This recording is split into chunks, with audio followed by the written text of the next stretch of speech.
శ్రీమాత్రే నమః. సభ్యులందరికీ శుభ సాయంత్రం.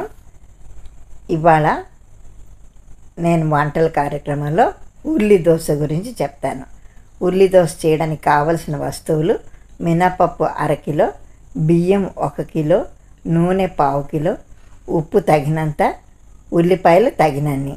తయారు చేసే విధానం: దోశల్ని రేపొద్దున వేసుకోవాలి అంటే ఈరోజు ఉదయమే పప్పు బియ్యం విడివిడిగా నానేయాలి.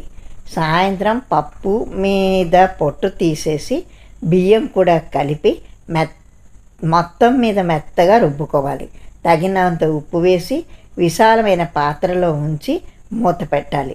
మర్నాడు పొద్దున్నే స్టవ్ వెలిగించడం, పెనం కాల్చి నూనె వేసి ఈ పిండిని గరిటె జారుగా కలిపి పల్చగా దోశలు పోసుకోవాలి.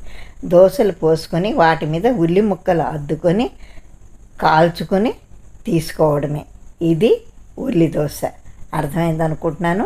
ఇంకో మంచి వంటకంతో రేపు కలుద్దాం. అప్పటిదాకా సెలవు. సర్వేజన సుఖినో భవంతు. శ్రీమాత్రే నమః.